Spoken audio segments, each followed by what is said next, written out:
Good evening, everybody, and welcome to Anime-Zing Radio here on Facebook, YouTube, and Twitch. If you're listening to us on a podcast platform, thank you so much for tuning in.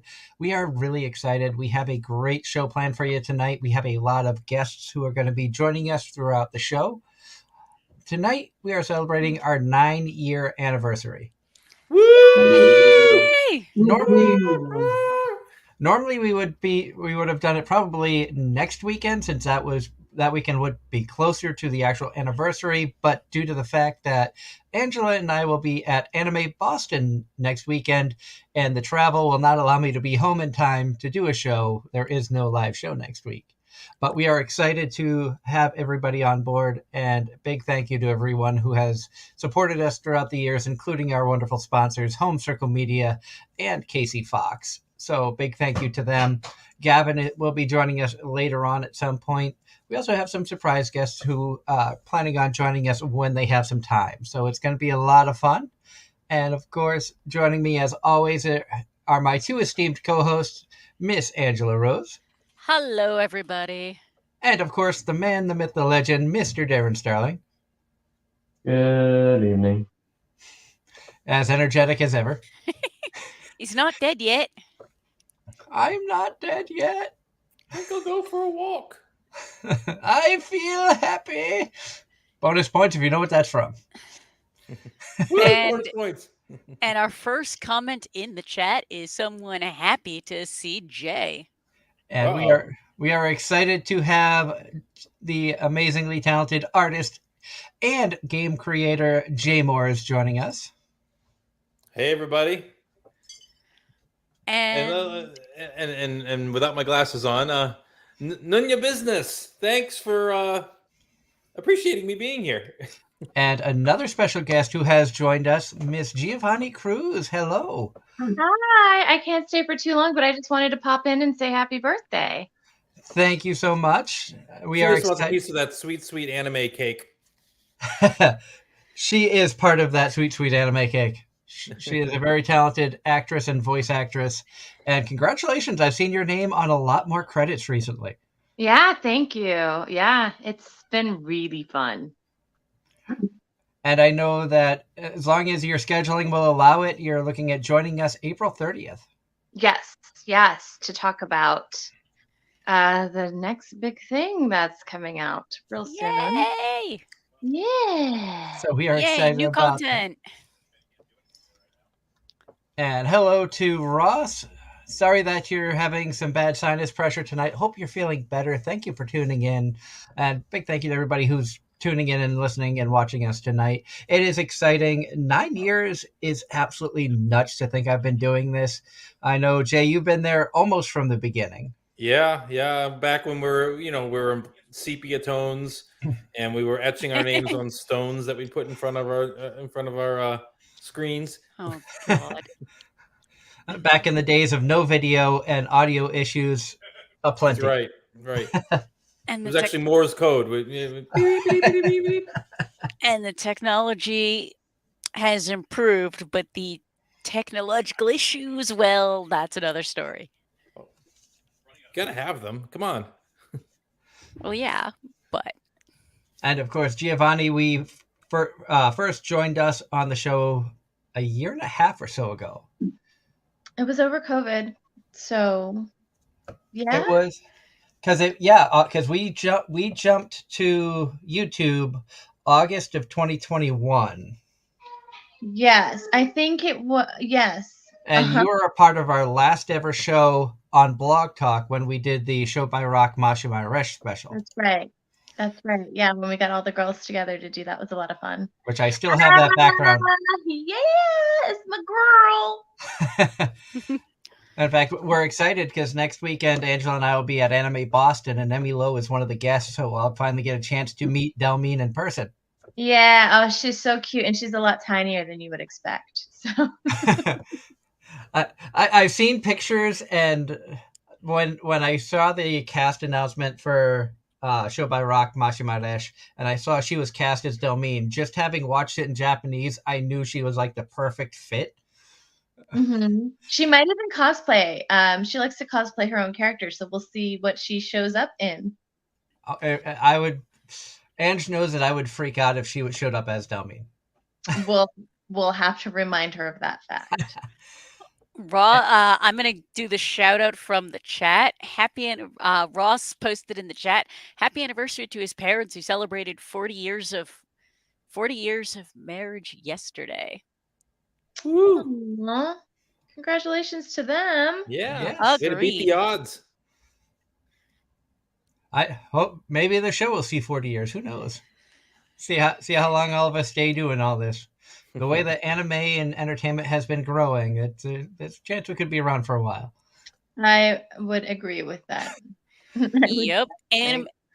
Anime only seems to be growing in mainstream popularity. Yeah. Mhm. It's leaking out everywhere around me at the non-anime conventions. More and more, I'm like, it's everywhere. Like the amount of anime merch I saw people with at PAX East, which is definitely far more of a video game style event, was huge. Like anime that does not necessarily associate with video games. And I've There's seen no more problem. and I've seen more people coming in the store wearing anime attire. Or the other day, for instance, I happened to pull my phone out, and one of the new managers that was there happened to see my background and was like, "Oh, anime." And then we got into a brief conversation because she had recently gotten into it within the past year or so. What's everyone watching these days? Too much. Uh, I take your pick. I got I 20. still do have Mashima Resh as a backdrop on my phone.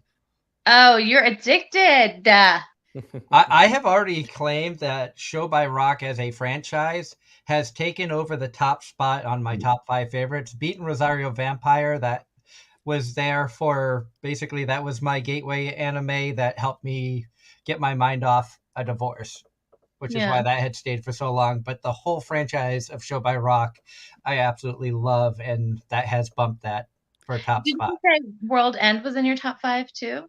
World End, I don't know if I would put World End in my top 5. It was a great anime. The problem with World End is Too short.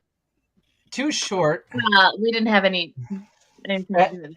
and it felt like with World End, they could have turned that into a 24 episode anime and made it fantastic. It felt like they rushed the ending and left too many open questions. I think it has a lot to do with how well the manga sells.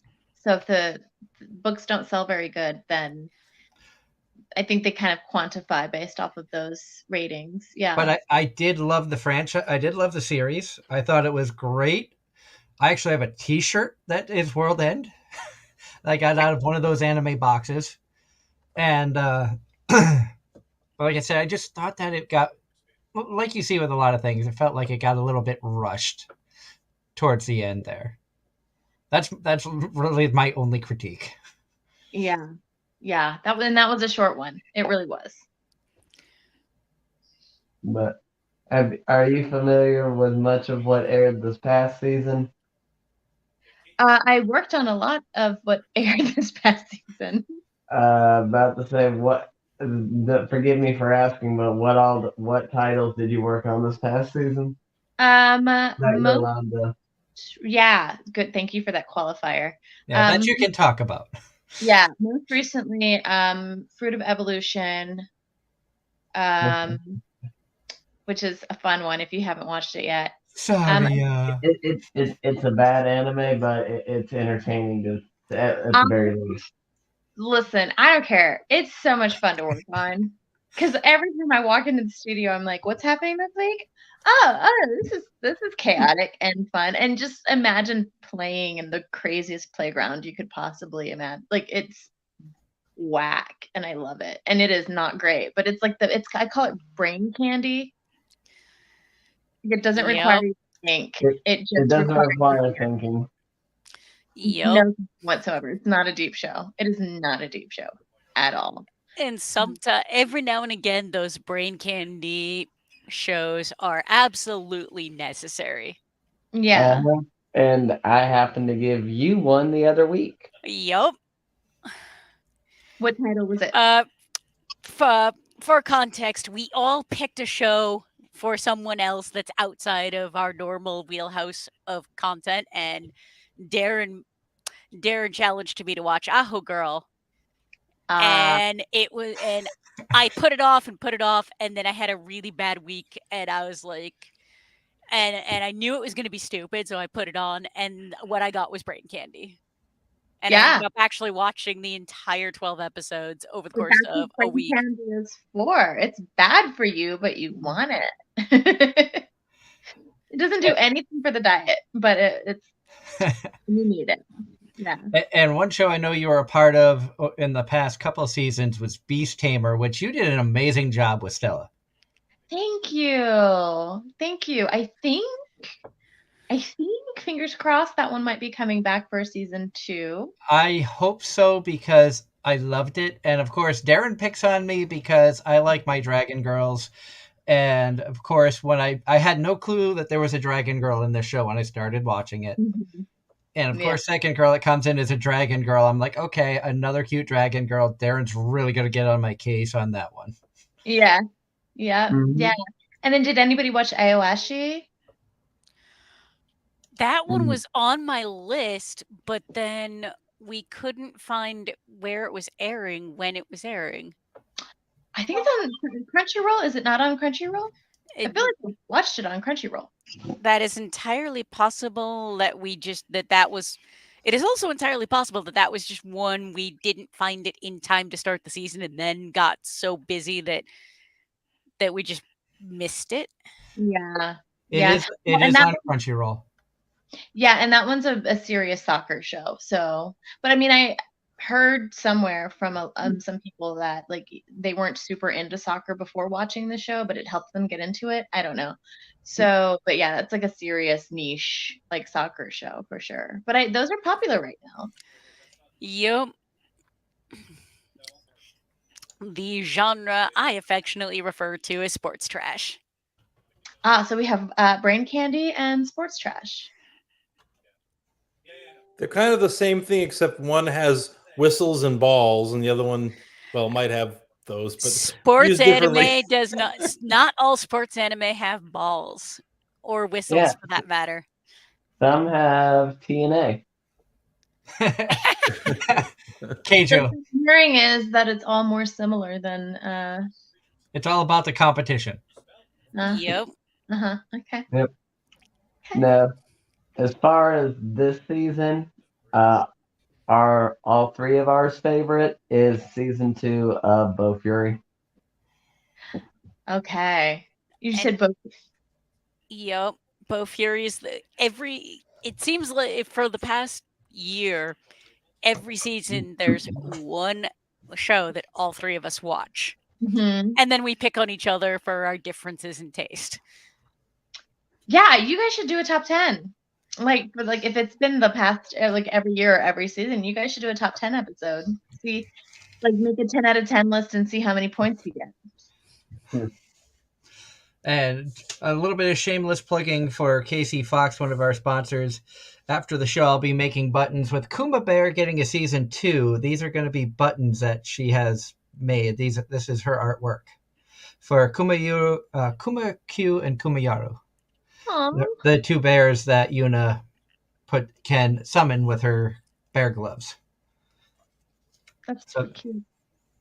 And she also has some originals of those characters as well. So if you're going to be at Anime Boston next weekend, stop by the Casey Fox table, say hello, and check out the wares. She's got some great artwork that she's been working hard on.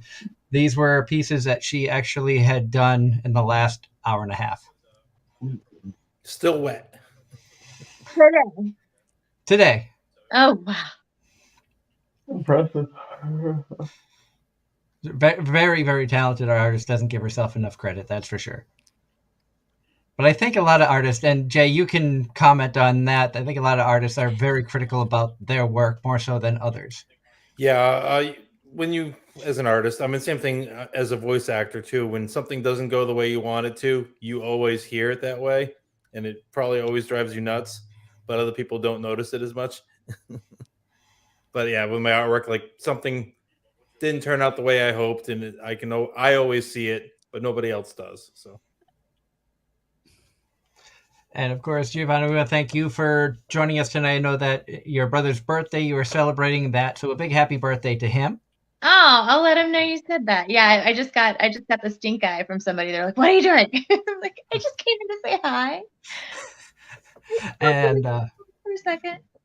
and the irony is, my birthday is on Tuesday. Oh wow! Happy birthday! Thank you. What was 9 months ago, everybody? That's what you always have to think. If you got a cluster of birthdays, you have to think, what was 9 months ago? Oh, Thanksgiving? Yeah. The and the No, wait. irony, Jay. That's not right. One of my coworkers at Domino's, her birthday is the 6th.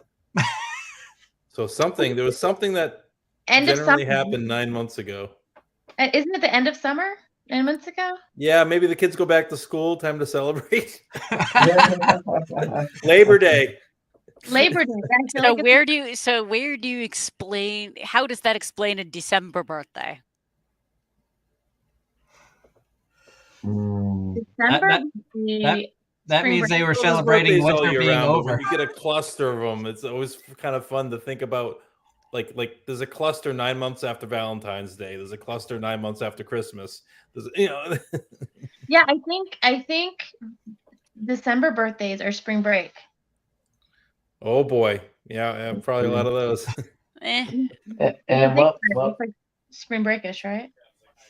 what would February birthdays be considered? Around Memorial Weekend? Summer. Yeah. Woo. Summer fun. Summer loving. Oh God. And Ross in the chat says that one of his favorite animes of the season is Kaena and the Snow Sea. I don't know that one. Yeah, Nor do I. I'll have to look that one up. I think we're at a time where there are so many shows that are produced every season. It's tough to know everything that's coming out. Like, we all have lists of shows that we want to watch, but time, life, the universe, and everything else, as Angela likes to say, will it allow us to be able to watch everything? And then you get things like stuff region locked because Disney. Oh, At Disney. At least one of the ones we had on our list to watch for the spring that dropped in Japan yesterday. Mm-hmm. And everywhere else, it's being distributed by Disney, which means it's on Disney Plus and Hulu everywhere but North America. Yeah, and you know what? As someone who's worked for Disney, I can attest to the conglomerate machine that they are, and they're very picky about. I am not even trying to do anything more than complain. Yeah. Disney is a tricky And they delay, and there's another one that from last year where they delayed it a season as well. And when I went looking for this one, we found the one that we tried to watch like 2 or 3 seasons ago. Well, and a lot of times it's because they want to simuldub it. But like instead of releasing the J and then double dubbing, the American and the English dub, later. So instead of doing a simulcast with the subtitles, they're gonna wait until the English dub is ready and then completely done, then release it. Yeah. Yeah. It's fresh for both audiences. That is sad times. Yeah.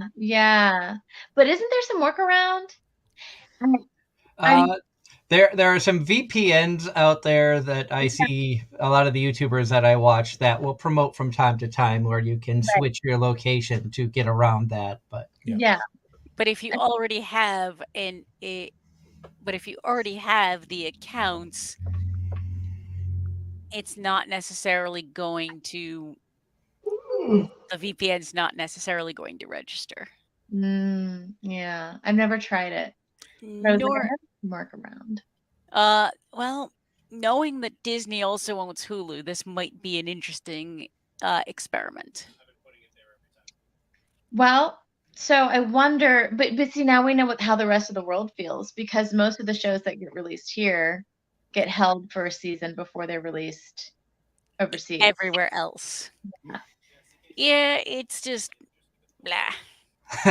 It's another case of anime fans want our stuff and we want it as soon as we can get it. And when we know there's a delay, there's an uprising.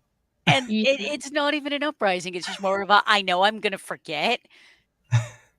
I know I'm gonna forget. It's gonna sit on my watch list, and then I'm gonna go back to my anime list and be like, "What's this? Why is this on my list? Why didn't I watch it? Oh yeah." Well, I know what's going to happen. You're going to feel unwell, and then you're going to binge it for a week. Uh, that is also entirely possible at some undetermined point. But Well, anyways, Doug, I wanted to just say hello and happy birthday. I've got to head back out. yep, But it's nice to meet everybody, and I hope that you guys watch some Beef Tamer and Aoashi and all that stuff soon. And if you haven't caught, what's the other one I mentioned? I lose my mind. Fruit of Evolution. And you need some brain candy, just watch it. It's fun. Yep. definitely. I think I'm behind by 2 episodes. I'm I've Fruit of got most of the second season in. you're gonna pee your pants when you see these last two ones. They're whack. They were so whack. I already saw season 1 of Fruit of Evolution. That was a series that my wife and I had watched together. So after Anime Boston, with us covering his press and her tabling, we have our brains have been frazzled for the last couple months. Getting things prepared for all of that. So at some point we will sit down and watch that. We did enjoy the first season, so I'm excited to see what the second season has to offer. It's crazy. And enjoy it with a drink in your hand because you're gonna need it. But I don't That could drink. be dangerous. I could spit it everywhere. Oh, you could have a bubbly water. How about that? Close enough. Thank you so much, Giovanni, for joining us tonight. Congrats on the success. We look forward to seeing you in so many more roles. You're extremely talented, and I love the work that you have done thus far. Thank you. Thanks. And we'll see you on the 30th, yeah? Yes. Nice to meet you. Okay, it's nice to meet you. Everybody, Giovanni Cruz, thank you so much for joining us. So glad that she was able to tune in or join us tonight for a little bit for our 9-year anniversary. And I think you can just hit the leave studio icon at the bottom of your phone. There you go. Hey. But so glad that she was able to join us. We have a couple other people who may tune in. Jay, I know you mentioned that Rusty wasn't feeling well. Rusty Gilligan wasn't thought of joining us, but he's not feeling well. But we would have loved to have had him join us. He's been a big part of the show, much like Jay has. Of course, Darren has been there from the beginning. Thanks to the High School of Anime Lovers Facebook page. And No problem. Angela is the newest member, but I think she's been having fun for the last year plus. Yep. I haven't seen her run screaming yet, so Yeah, we haven't got her to. We haven't scared her off yet. Screaming, on the other hand, well, that is a thing that has happened. And hello, Sharka. Thank you so much for joining us tonight. Welcome to our 9-year anniversary show. It is crazy to think that I have been doing this show for 9 years. I'll be honest, I didn't realize it's been a whole year. It just kind of snuck up on me. just like that guy behind you, and I see in your camera right now. My sneaking up on you. My husband is sitting at his computer playing Magic the Gathering on Steam with his friends. And thank you, Sharka, for the happy 9-year anniversary. And Ross says feels longer. Sometimes it does feel longer. I have some big ideas for next year, but that's not anything I'm going to discuss right now. Is that when we're doing the running around naked thing? The 10 year? I mean, if you and Jason Moulton want to compete. Wait, can I be the judge for this? All right, I got a year to start eating better and doing some crunches. Okay. All right. I finally have my reason to go to the gym. There you go. Oh God. So I can look Anime-Zing On the radio. on the camera. God. Oh my god. I'm glad we saved that for after Giovanni left. I behaved. I behaved. I was just like, Yes. nope. To be fair, yes, you did. I suppose I see how it is. No, I can't even say that and keep a straight face. I didn't know keeping a straight face was possible on this show. Well, it is for you, Darren, because you don't use your camera. So you're the mysterious voice behind the. Yeah, no one knows what I look like. But they have seen your figures. They've seen the figures, yes. Oh, that figures. And Ross is asking who's ready for Mario to come out. Why not? See, Why not? I don't know how I feel about that one. Are we talking I think we're talking content? about the movie. Oh, I know it's tough when you mention Mario to this show because we have Mario Tanaka, who's been a loyal listener and regular in the Mario chat. Bueno. We've had Mario Bueno, who has worked with Crunchyroll and High Dive. I've seen him at Anime Boston, and he's been a guest on the show. He's with they have a podcast, and I'm sorry, Digital Entertainment Era, DEE for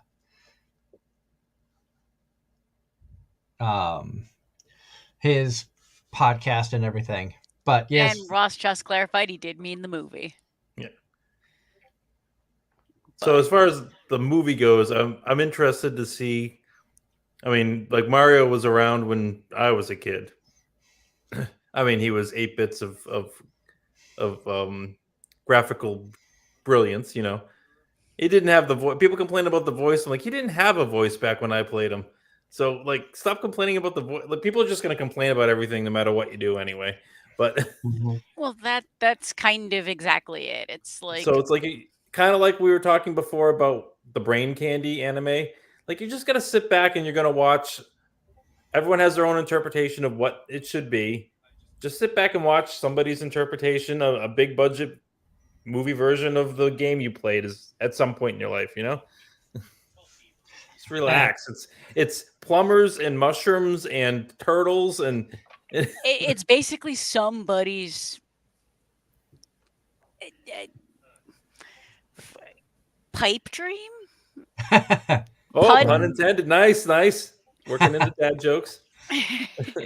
It's one of those things where the entire like knowing the game, the movie's gonna be a head trip, and is it going to be high quality? Probably not. Is it gonna be stupid fun entertainment?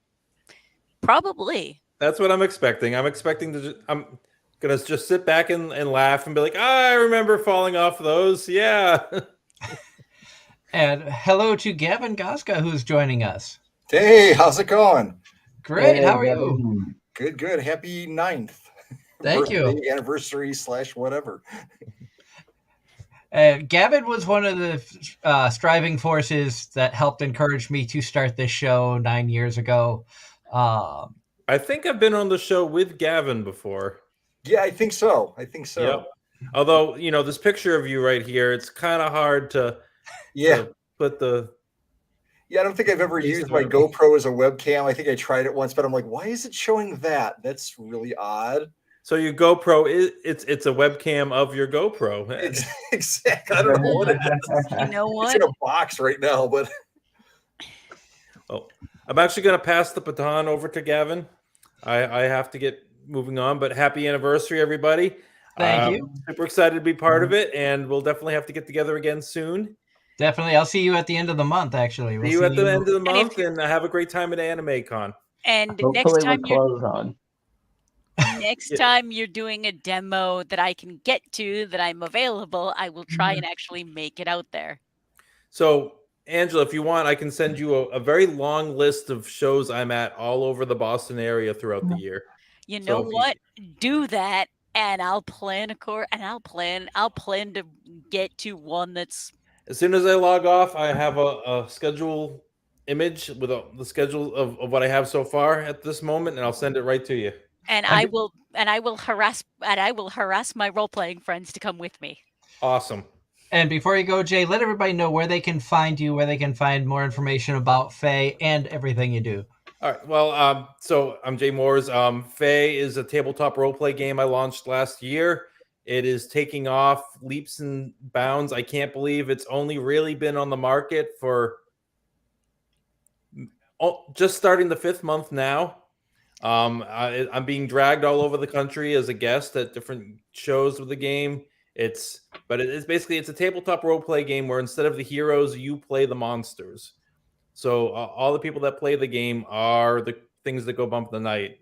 And it's the modern day human world. You can check out the game on if you go on YouTube and just type in Faye RPG. It should pop right up. You can watch games of it there, testimonials. You can go to my website, which is www.edenparktales.com.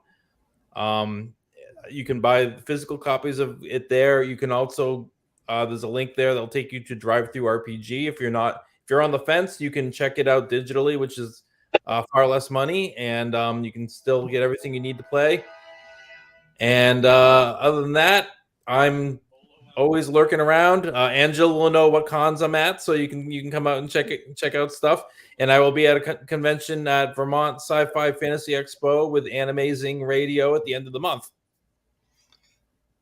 So thank you so much, Jay, for joining us tonight, and say hello to everybody for us. We miss you guys. I know that we're far away from you and we're moving again, so we're going to be might be the same distance, just heading south instead of north.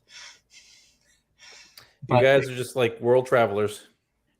I don't know about that. We're just northeast travelers. No, it's a world for some people. But anyway, have a good night, everybody. Have a great night. Take care. And I will talk to all of you soon. Definitely. Indeed.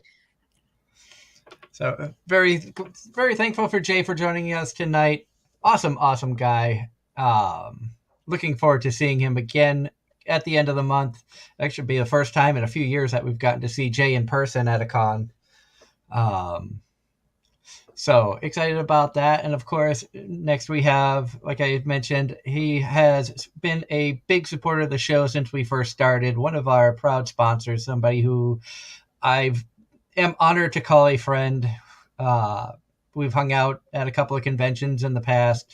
But thank you, Gavin, so much for taking some time to join us tonight for this crazy, can you believe it's been 9 years? Yeah, I know. Every year that goes by, it's like, man, what the? It's just going way too fast.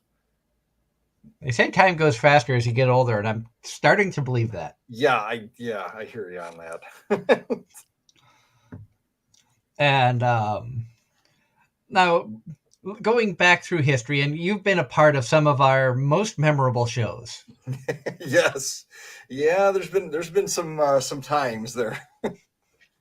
But I one thing that I was always curious about, because we met through a different show. Yep. We met through Crossing the Void Radio. And Scott Hare, the host of that show, is actually going to be joining us at some point tonight. Cool. He said in the chat that he'll be available in a little bit, so that'll be a lot of fun to have him on, because he got back into doing podcasting and radio. So it'll be fun to chat with him. Haven't talked with him in a few years. But when I first approached you about doing an anime podcast, you seemed kind of surprised at first. What was your initial thoughts about, taking the chance to do something like this? I mean, I think it's like, when you start any kind of new venture, just, how is it going to go? I mean, are you going to find an audience? Is it going to be something that, you'll find success with across a number of years and stuff? And you just, you kind of wonder about a lot of that kind of stuff. But I don't know. I remember being like, cool, man, do it, rock it out. I mean, there's not, I don't know. I'm not going to say that there's no other podcasts out there, but I don't know of a lot of them. So, it's kind of a little niche that you're filling, And back then, when you look at 2014, I mean, anime wasn't as mainstream as it is now. It was still kind of low on the radar of the general populace. And so it was a big chance to take to be like, all right, I'm going to start an anime based podcast because I really enjoy this, and having the opportunity to interview amazingly talented voice actors like Tia Ballard, Todd Habercorn, Jeremy Lee, just to name a few right off the when we first started, was absolutely crazy. And here we are 9 years later, and we're still going strong, still finding amazing guests to bring on the show. And like I mentioned, you were a part of some of the more memorable moments. Brina Palencia, I'm sure, is one that you can laugh at. Yes. Yeah, you're right though. I mean, something's super popular when you see it at the malls.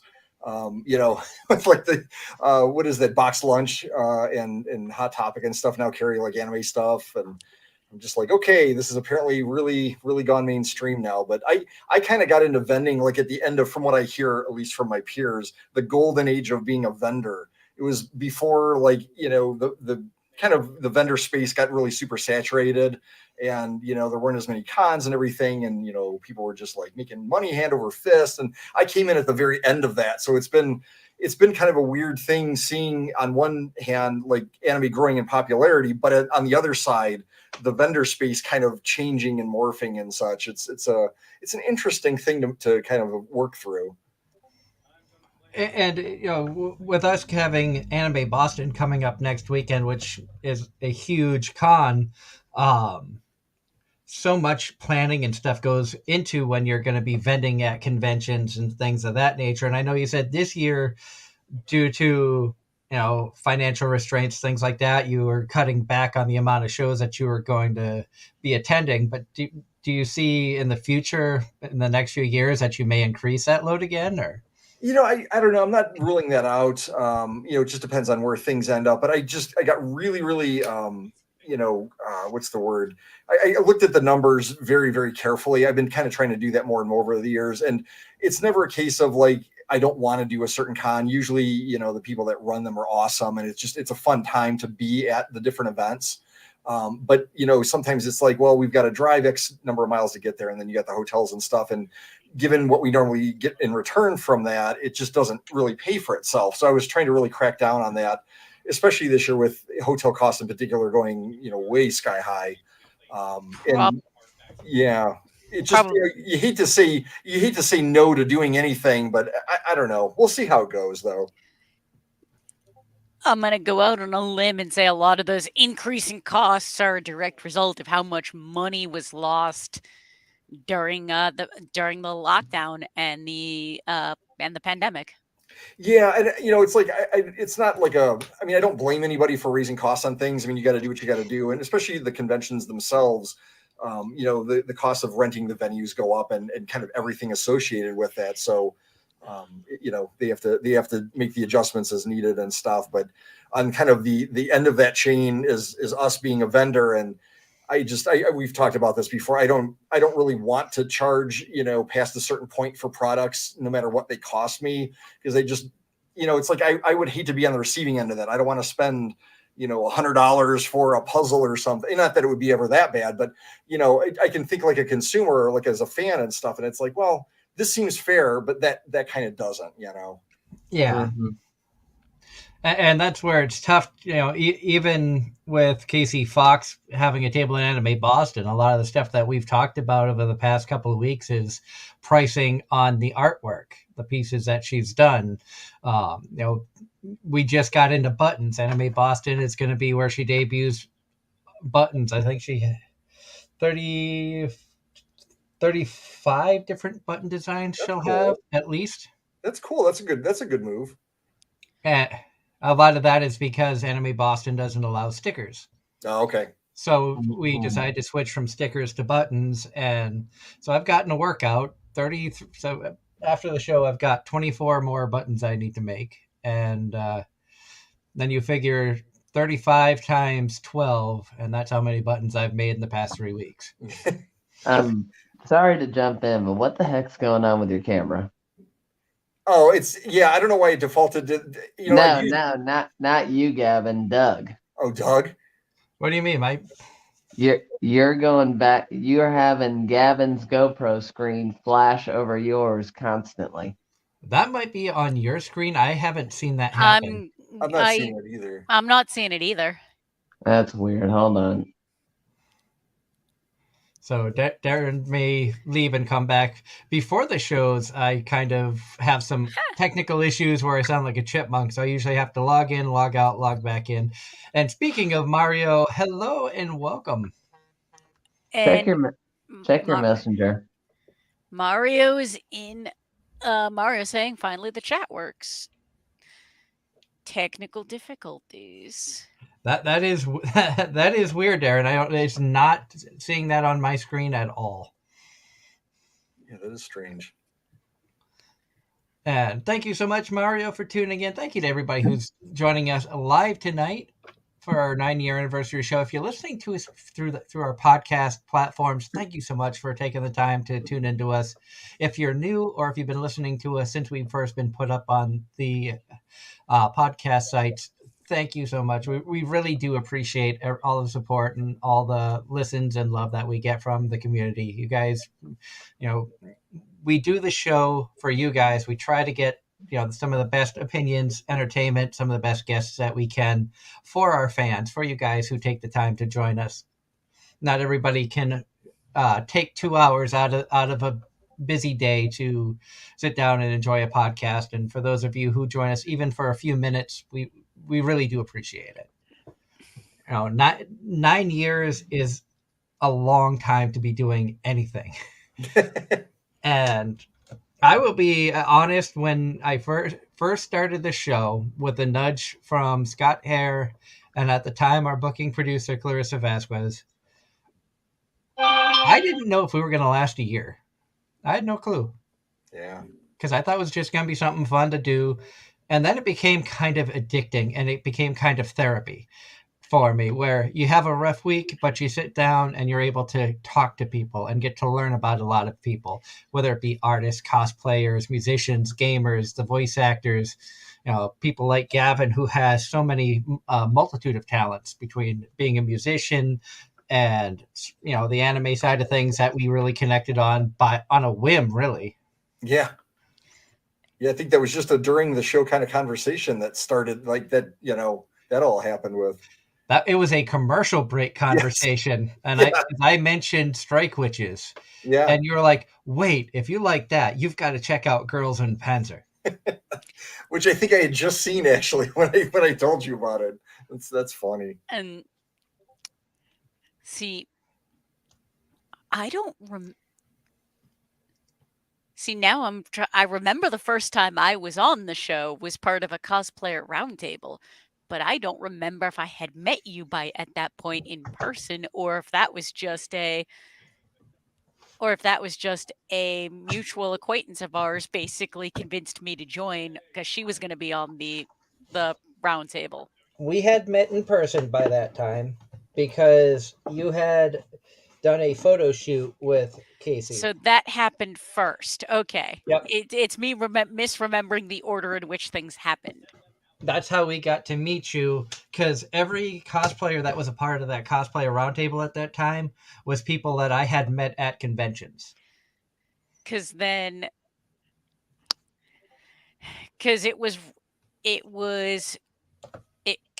roundtable was after we got engaged, and we got engaged during AAC one year. Yeah. And I think it was the Anime Boston after you got engaged that you had the photo shoot with Casey. Because we were both doing Ruby cosplays that year. I do remember that. And Ross in the chat says that he can never watch Girls in Panzer. The CGI of the tanks messes with his eyes. Which is understandable. There's a lot of interesting components in the animation of Girls in Panzer. I think that's why I like it so much. Yeah. Good. That's interesting information. But you have to figure that they have some like really interesting anime camera angles of these tanks during battle scenes. Yeah, that's the thing that pulled me into that show immediately was that like the first episode when you have the first person point of view from out the tank, out the window and stuff. I'm like, okay, Yeah. this has already got my interest because I hadn't seen it before like that. And then the story was just kind of cute, and they put so Yeah. many um, spin-offs out there, so many like OVAs and stuff. The movie was great. I have Yeah. no regrets about going to a little hole in the wall theater in Boston to watch the movie. Oh, I would have loved to have seen that in the theater. I got to see Maiden Abyss in the theater and one of the Cardcaptor Sakura movies. But that was, I think that's about. Oh, and I saw the third Madoka Magica. That was really cool in the theater. Now we did a couple of the My Hero Academia movies in theaters. I did the Konosuba movie in theater, and also the Yu-Gi-Oh. Yeah, it was the new Yu-Gi-Oh movie. And then when Ghibli and Disney did the re-release for Spirited Away, my husband took me to that for my birthday that year. That's cool. Because it happened to be in theaters like around my birthday. Nice. No, it's interesting because I had gone back and just like listened to the intro from the first show back on April 6th, 2014, and listening to how some of that show went compared to now, I can definitely tell there's a difference. I'm more seasoned now than I was back then. Yeah, that's a good thing though, right? I think so. I hope That so. shows you've grown in 9 years. So I have a question for you, Doug, on that topic. Kind of, is there anything over the last 9 years that if you could go back in time, you would not do? Like you would definitely avoid at all costs. And on the flip side, if you could go back in time, that you would never undo, that you would just do it the same way all over again. I mean, looking at the past 9 years, I think when Hazy was shutting down, the only change I would have made was not go to Blog Talk, but seriously consider going on YouTube Yep. back in 2016. Just because I feel that we'd be a lot farther along, have a lot bigger audience. Because, granted, I had used Blog Talk with Hazy Radio, so I was familiar with the system. But at the same time, or not, I didn't use Blog Talk with Hazy. I used Blog Talk with liveparanormal.com when I was doing shows on there. But so I was somewhat familiar with Blog Talk setup and how they did things. Yep. So I think the only change that I would make would be, instead of doing like 6 years on Blog Talk where we saw very little growth, a lot of people were complaining that they had to make accounts to listen, and even then they were having issues. We had a lot of technical issues, which some of it was on my end, some of it was on their end, and that's to be expected with anything technological nowadays. Nothing ever goes smoothly every time. Right. But other than that, I don't know. I don't think outside of that decision that I would change much of anything. That's I mean, cool. would I have liked to have had the money to make more conventions and get out there more, do more promotions than I've done? I think we all can look back and be like, man, if I knew then what I knew now, I should have done ABC. But knowing that I'm at where I am now is because of the experiences I had over the last 9 years. I'm almost afraid to see how things would be different if we hadn't taken the path we've taken. Yeah, it's almost like that Steins Gate thing where you change one thing and you don't know what you're changing beyond it. Yep. And what, and that gets into the what if. What if things at the what if things at the start of the year had gone differently? What if the first show I did with you guys was a disaster and subsequently PucciCon didn't happen, and so on and so forth? Yeah. I mean, PucciCon has been interesting and has been Because we fun. sat, because literally impulsively, as a direct result of a random conversation behind the table, I sat there and just took a couple of episodes at random and put them up on as a podcast just to see what would happen, not expecting anything. And since then, we've seen a lot of growth. You've been amazed, and you've told me the numbers, and we have people who listen in countries all over the world. That's cool. Exactly. All Uh, of that because of a And random Ross, you know we love that you are such a loyal listener. You know, I truly enjoy the fact that you listen to us every week. Ross, Ross, your comments are awesome. There are times you have made me laugh hysterically, and Yep. someday I'll get to meet you in You, person. you succeeded me and Karma distracting. very well.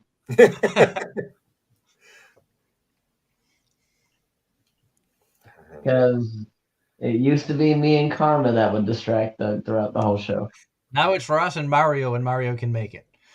Yes.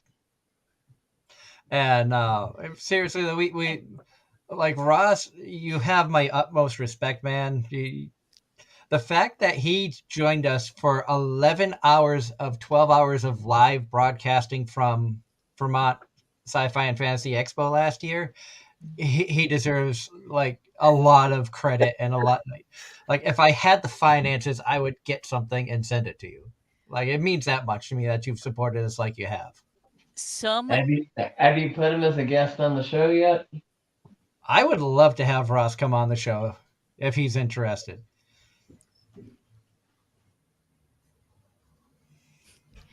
and on a different note, someday when Attack on Titan finally is over and done with for good, we'll have Mario come back on the show, and he and I will take over the episode and just critique the show. Talk about how cringe it was that they made it go so damn long.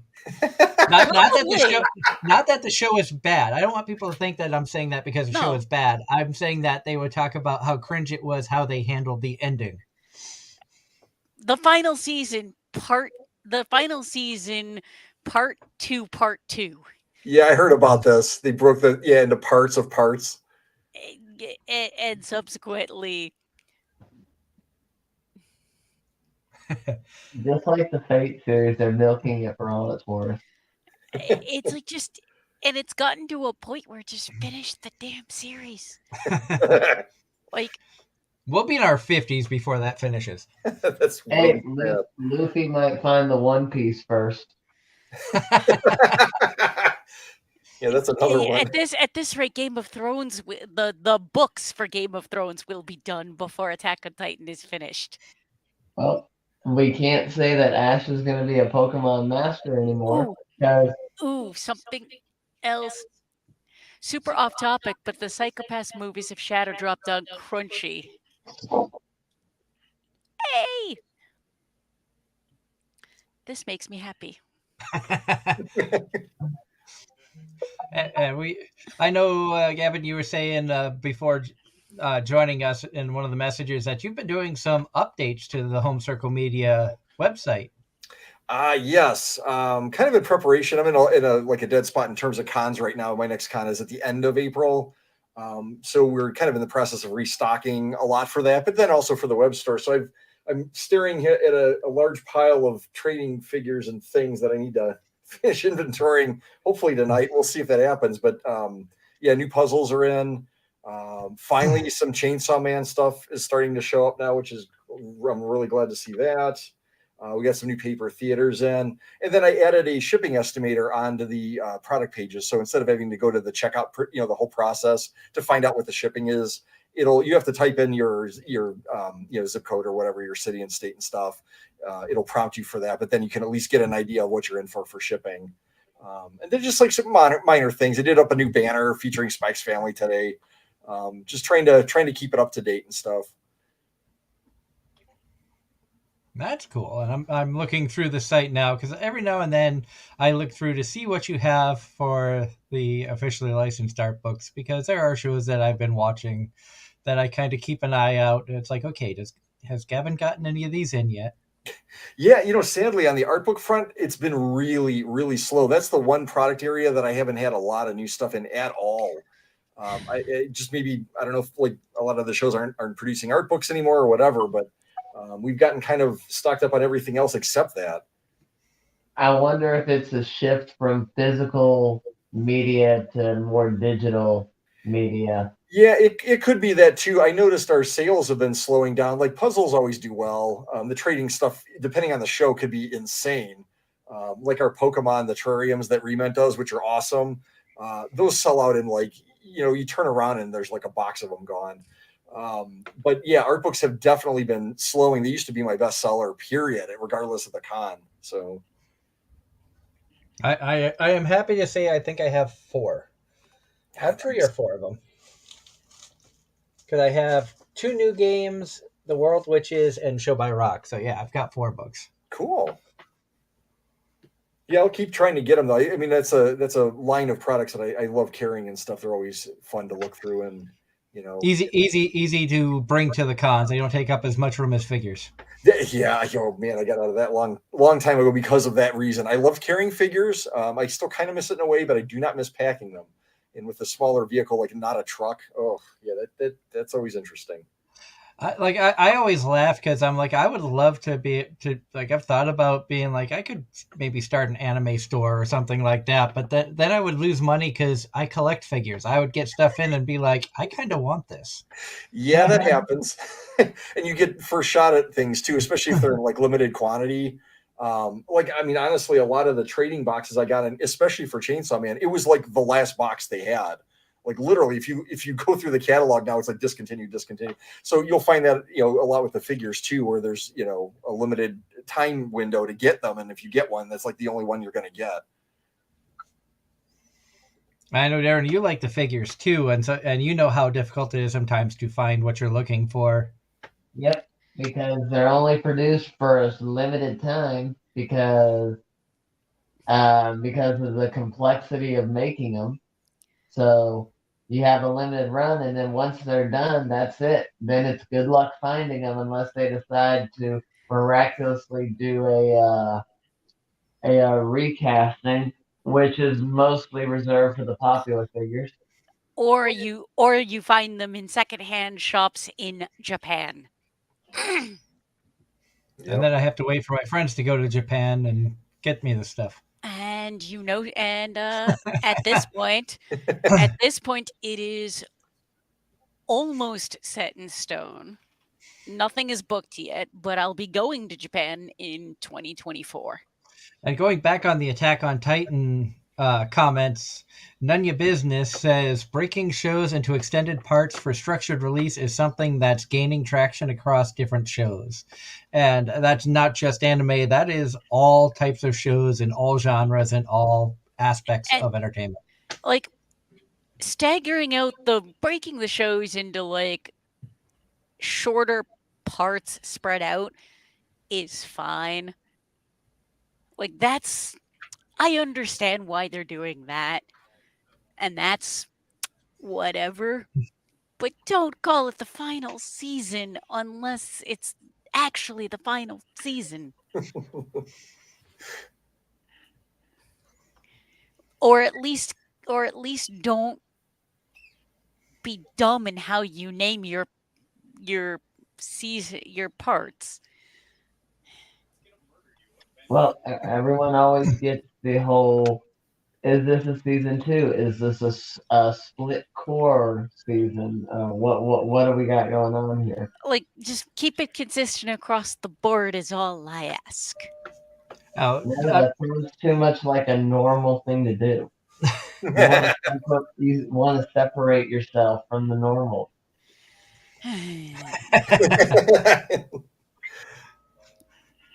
Typical shonen. Right on. Isekai doesn't do that. Nope, I'm not taking the bait, Doug. Not doing it. He was trying. I had to throw a little bit of fun out there because last week you were too tired after PAX East to deal with Darren doing that. So I was like, let me see if she's feisty tonight. I I could go on a rant about isekai, and I think we did do that yesterday with some friends. There was a conversation that literally amounts to why can't isekai go away? Because it's too damn popular, even though most of it sucks. I think I can say the same about shonen. And I won't I, argue with that. when it comes to most isekai, especially nowadays, I was watching a video recently of Joey the Anime Man critiquing VTubers My Anime Lists. And he had a comment, and I don't remember what show it was referring to, but he said it was kind of cocaine for the eyes. And I think in a lot of cases,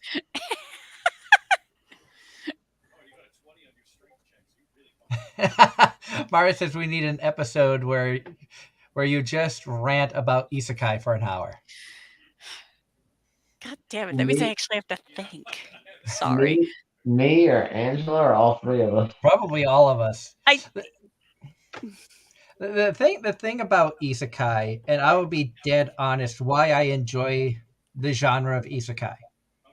I like the fact that it's so predictable in most cases that I can sit back, shut my brain off, and just watch complete and total nonsense, even though you already know most of the tropes, most of what's going to happen, and and it's just interesting. Okay, how are they going to take the isekai idea and make their own spin on it? And I think, and to be honest, I'd rather watch 3 or 4 different isekai than the last 27 parts of Attack on Titan. You know what? Because they'll come out faster. I did earn that. That's fair. Mm-hmm. Yep. And we have another guest that's joining us. Hello, El Concho Loco. Hola! Hola, mi amigo. How you do? How are Hola, you? ¿cómo estás? Oh, sí. Me soy El Keo Loco. I can't say my own name. El Keo Loco. And I come here tonight to say hello to Anime-Zing Radio. I sound Japanese for some reason. I don't know why. I'm from Cleveland. Yeah. Yes, exactly. That's a very good song. I love that song. Number 1 in making. Oh, lo siento. A todos mis empleados habla mío todo día en español, so es normal for me. Speaking of isekai, a new one premiered today called The Otherworldly Aristocrat Adventures. I think More every year. aristocrats in another world. Great. I think there's like at least 8 new isekai dropping this season. And I think that's my biggest complaint is that there's too many isekai per season, and most of them. Between isekai and long, absurd light novel titles, pick your pick. Yeah. How are you tonight, Mr. Loco? Oh well, it's been a long day. With 5 wrestling matches, I won 6. So we're still trying to figure out where the 6 came from, but I said it's okay. And anyways, I'm way too hot in this thing, but yes. I'm gonna say it came from Hollywood. It came from Hollywood after yesterday's WWE performances. Oh, see, no, I wasn't allowed there. They banned me. They said I was too loco. I was too loco for wrestling, which don't make no sense. But I figured you made too much sense for wrestling, which makes no sense. Too loco para los luchadores? See. And are you dying in that mask? A little bit. I got a light on me right now. It's a little. It's always a little. I don't know how you guys do it. I've always had a lot of respect for cosplayers and just sports mascots and wrestlers who wear masks because I don't know how they do it. I really don't. I don't know how you guys are able to withstand that heat trapped up in that suit, especially if you wear something over your head for so many hours a day. I have a lot of respect for people who do that. And What we know a lot of fursuiters who wear it's not just a mask like that, but you add faux fur on top of that, which you know retains heat. Oh yeah. This is just nothing but like basically spandex, and it's like, wow. It's like it's even it gets, the more you're in it, it gets claustrophobic even with something like this. So Well, and this is a like El Canino Loco is a character I just haven't used yet that I made up. For those of you who don't speak Spanish, it means the crazy rabbit, hence my last name, which is Hair. And yeah, it's a character I've never used yet, but I plan on using in the future when the time is right. And I saw this mask and I just modified it a little bit to have little rabbit ears on the side, which you can't see. But yeah, I mean, when I don't, and Doug will vouch for me with this. I don't know a lot about the Japanese anime world. I know how big it is. I know how popular it is. I know the following it has. I'm a fan of pro wrestling, and when you look at a lot of the pro wrestlers, they're anime characters. Especially when you get down into Mexico with Blue Demon Jr. I wouldn't be shocked if you go in the South and you see somebody dressed as like a Blue Demon Jr. At an anime convention, because there's been so many. When you look at its history, the history of the Blue Demon character, there's been so many cartoons, I believe, and movies and comic books and everything that have been based on that character. I mean, it really is. It's just an offshoot of basically the whole carny atmosphere, as they would call it in anime, is these yep. characters. And I can actually see a lot of the crossover. At one point last year, I think my friends did a social get together for one of the AEW live shows, Right. pay-per-views, and one of the women was literally dressed up. She was dressed up in the ring as a video game character. Yeah. Kenny Omega is a huge. He spent a lot of time in Japan. Let me start the wrestling, New Japan Pro Wrestling. Yep. Lived there for many years, learned the language, and he is a huge video game enthusiast, and I believe anime enthusiast. He has come to the ring many times, with his ring entrances dressed as anime characters. The three of them had the tag team he was with at the time, the Young Bucks. They go as the Elite, dressed up, I believe, one of the Wrestle Kingdoms as the characters in Street Fighter. And That does not surprise me. no, yeah, but that's like, he has. A lot of them have unbelievable respect for Japanese anime. A lot of the AEW people too have wrestled in Japan for long periods of time. So yeah, that's one of the things.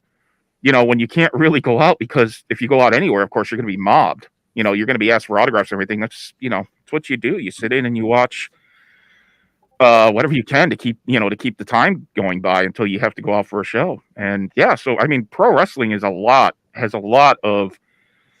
You can have a lot of comparisons to Japanese anime and just cosplaying that's in pro wrestling, especially in the ring entrance. And the, and the nowadays you even see conventions incorporating wrestling.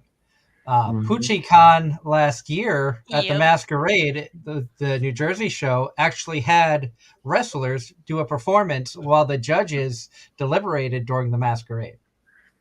It doesn't surprise me. No, and I mean, even beyond that, you'll see at Comic Cons and other events where a chunk of the guests are pro wrestlers Mhm. doing Mhm. Yeah. signings. Yeah, there's a huge breakout that you're seeing. Is probably, even though WWE is in the video game market, AEW is hugely in the video game market, and a lot of them are. And yeah, they are expanding out. I mean, and it helps get their brand out. And like I said, the characters are still larger than life, not as larger than life as back in the 80s, where you had somebody's a garbage man, somebody's a vampire, somebody, but these characters are still larger than life, I especially mean, the kids. Mhm. Oh yeah, I If mean, I'm not, go on, Darren. I was gonna say, if I'm not mistaken, anime really got the attention, or was really brought into the wrestling limelight a couple of years ago when Ronda Rousey, I think, started bringing it into the scene. Because that's when I first heard about it. Right. didn't she Ronda, do like a Sailor Moon outfit or something like that? Or wasn't there a wrestler who did a Sailor Moon outfit? Probably. I remember. Oh God, I don't remember who it was for the life of me. It was either I want to say it was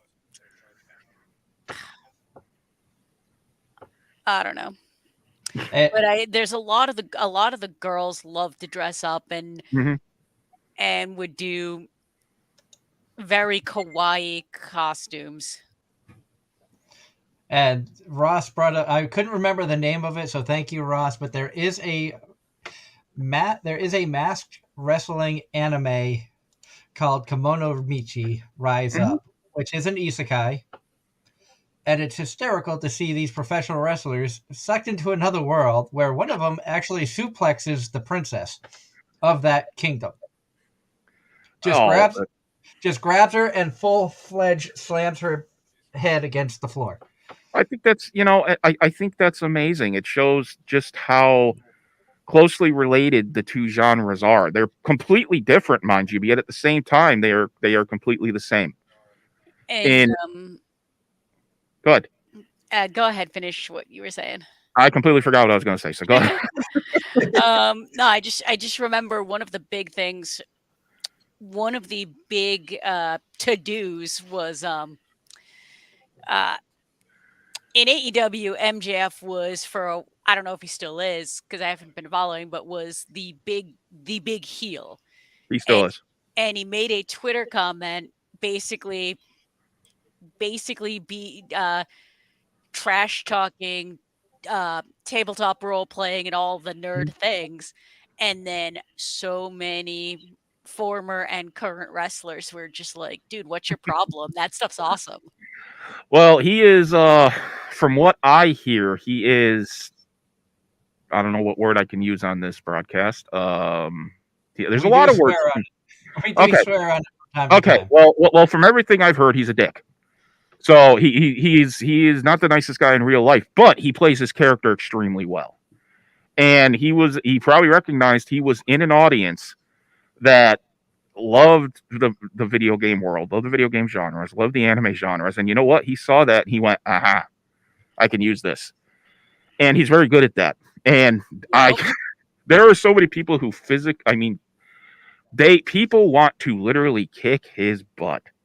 And I mean seriously, they would love to jump that rail and literally hit him as hard as they could. And because he's doing that, he's doing his job. I mean, that's exactly what the reaction he wants. So he's like, okay, cool. This is what I want. I'm getting exactly what I want. This is what they're paying me for. You want to play the villain? Act the part.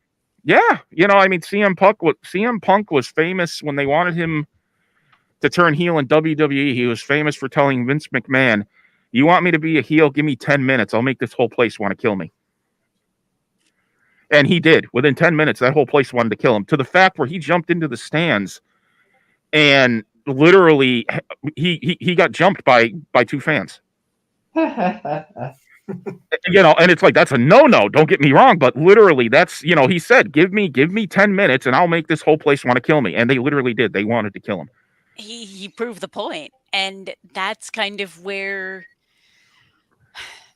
where we get into the debate of, is it sports or is it more Entertainment. entertainment?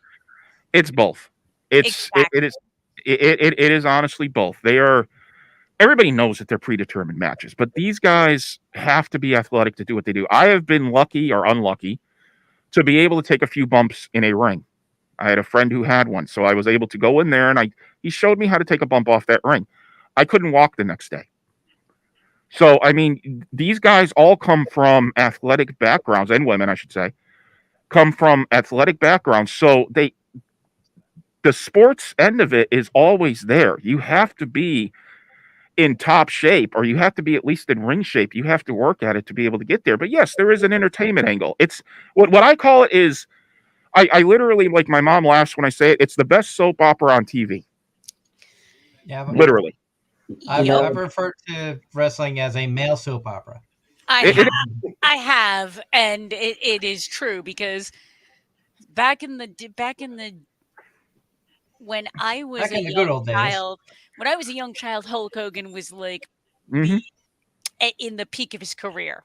Oh, same thing with me. Yep. Yep. But it was so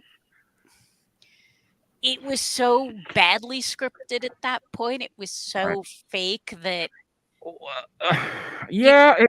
Go ahead. Finish your thought. that you that you almost couldn't call it sports, really, when you think about it. But we're also talking about, the middle to late 1980s. Right. Let me take this. I'm dying in this mess. Let me take this off real quick, and I'll answer Oh, your go question. right ahead. And for those of you who don't know who is joining us, this is one of the brains behind the start of Anime-Zing Radio. He is probably one of the biggest people that gave me a push to actually start this. This is our friend Scott Hare, who was the host of Crossing the Void Radio that I was a co-host on. And by chance, we managed to land one of the biggest names in voice acting on a show where we had a guest cancellation. When you hear me talk about the story of interviewing Jeremy Lee and hearing that we had a guest cancellation the Sunday night before a Wednesday show, and I managed to work a miracle in getting Jeremy Lee to join us. That was what started the ball rolling for, hey, there might actually be an audience for an anime podcast. But I hemmed and hawed for so long, it really took Scott and Clarissa to be like, no, you need to do this. And can you believe that 9 years later, I'm still doing this? Yes, I can. I can. It doesn't. It never surprised me that you would have a longevity with this show. At that point, when you first started it, I was wondering if you'd go that far. Because you were very different than you are today. You're much more confident behind a microphone. You got used to being, at that point, you got used to being the co-host. You got used to be the person that reacts to where the lead goes, and you got very good at that. It's very different when you're the first one on the mic, and you're the one that's leading. You're the one that's quarterbacking. I knew you would get it. Like I knew you had it in you, and it was very. To me, it was just okay. He's going to be fine, But you had to find it, and you did. And we were right. We were absolutely right. There was a hole in the anime genre that needed to be filled, and Destiny just said you were the one that had to do it. So I didn't really do anything. I'm flattered that you think that I somehow had a part in the foundation of building this show, but really it was all you. You were destined to do this. It's just a matter of following that road to get where you are today. That's all it was. Well, you did have a part in the foundation because back in the hazy radio days, I didn't have a broadcaster. So many shows, you were our producer. You were the show producer. You managed all the behind the scenes stuff. Clarissa was great at, okay, here's a list of names, see who you could get on the show. And she did an amazing job with getting us Tia Ballard and Todd Habercorn, Ian Sinclair back in the early days, and Terry Doty, and so many other amazingly talented voice actors. And it was crazy to think when we started that our first ever show we had Tia Ballard on, who somebody that I admired and have a ton of respect for. And I'm lucky enough to have met her a few years ago back at Anime, and she remembered who we were when I went to a panel, and I only went on Sunday. Right. And it was kind of, we're at the point now, and I'll be very honest that it's humbling and weird when I can go to an anime convention or a Comic-Con that has voice actors, and if we see somebody who we've had on the show but may have not met in person anymore, and they light up and go, oh my God, it's so nice to finally meet you. It's a weird feeling. Yeah, it's I've had a few people do that with me too. They've locally, I mean, obviously what I do now is very different. I mean, most of our listenership is down south where I'm up north. So, but because of stuff I've done, I've gotten a listenership up north, and I have been places where they come up to me and they go, "Oh my God, you're Scott from Earth Radio Network. Oh my God, I listen to you all the time." And it is weird. It is. It's odd because you're like, wait a minute. there's actually people listening to me, and people, what I'm saying actually, wow, matters to people, and that's a weird feeling. It really is. You don't know how to respond to it. You're flattered, but at the same time, you don't know how to. There's a little point in you that goes, man, this is uncomfortable, but at the same time, you realize what you're doing is getting out there, and it's successful, and it's working. And yeah. And hello to Pop Girl, who says, hey guys, long time no see. Happy 9-year anniversary. Thank you so much, Pop Girl. I know it's been a while since we've chatted. We've had Pop Girl on the show in the past. She is one of our friends from the UK, and so sorry that your Bills did not do as good in the playoffs this past year, but hey, there's always next season. The Bills are going to be better next year. Speaking of long time no see, Scott, it's good to see you again, man. It's been a minute. What's up, Gavin? I haven't talked to you in a long time. It's been a bit. Yeah, it's been a few years. How are you and Ed doing? We're doing, we're still doing our thing. So glad to see you're still on the air and everything, and doing yours. Oh yeah. Well, I've been on the air ever since Hazy went. Unfortunately, stopped broadcasting. I've been on the air ever since. I never stopped. I just kind of moved to a different place. That's cool. That's just all it is. But yeah, these guys, Gavin has been a friend. My God, since before I started Crossing the Void Radio, and yeah, still love the music. Still listen to the music. Actually, had a couple extra. I was going through my stuff, and I still had a giveaway box where I had a bunch of Midnight Syndicate and Parlor Muse stuff, and I had some friends around. They're like, "Oh, what's those?" I'm like, "Oh, you want them?" He goes, "Yeah, sure." So I was giving out some of your music and, That's awesome. and stuff like that. And they were listening to the Midnight Syndicate albums. They go, "Oh, I gotta get more of those." And somebody listened to the Parlor Muse albums goes, "I gotta really look in to see who this guy is." I'm like, "Yeah, they're good people, man." And That's cool. Funny thing is, I actually ended up doing the same thing with Midnight Syndicate because I had it playing in the background, and basically people asked what it was, so I told them to go look it up on Spotify because that's what I have. That's how I was playing it. Very cool. I was these last two Christmases, I was lobbying one of the local radio stations here to badly. I was lobbying, and maybe I wasn't supposed to do it, but I don't know. But I was badly lobbying for them to play Christmas at Midnight. Oh, nice. They could that would get a pass, I think, on a lot of stations. It's not too. Oh, good God, yeah. Oh, good God, yes. And I'm like, this is a great track. This is a great instrumental track. You got to play it. You got to. Okay, yeah, we'll think about it. I don't know if it ever made air. Because I wasn't listening all the time. But yeah, the last two seasons, I was pushing for you and Ed. Well, that's very cool. To get the radio shows up better, to get our broadcasts up here on different shows. So, oh, that's cool. No, man, I still love everything Midnight Syndicate does. I still like Halloween. I was blasting your music outside as we were doing our thing up here. And the Christmas album, like I said, the Christmas album I think is just an awesome album for the holidays. Especially for people who need that little bit of Halloween, a little bit of spooky within your holiday season, as I say to some people. And it's it's awesome. I mean, I haven't talked to you in a long time. I hope you guys are doing well, and hopefully it doesn't take as long to talk again. Yeah. No, I know we get. I don't even. Man, it's like been a while since I've celebrated Halloween because we're playing at Cedar Point now pretty much every year. Yep. So that takes up like the entire bulk of that season. So. Mm-hmm. You're celebrating Halloween. You're celebrating Halloween every day in October. So. Yeah, and I'm not. I mean, that is not a complaint. I love working with the park. They've been absolutely fantastic. It's more of a creative partnership, not just like us playing a gig. Right. We get to change it up every year and stuff, and it's been really cool. So.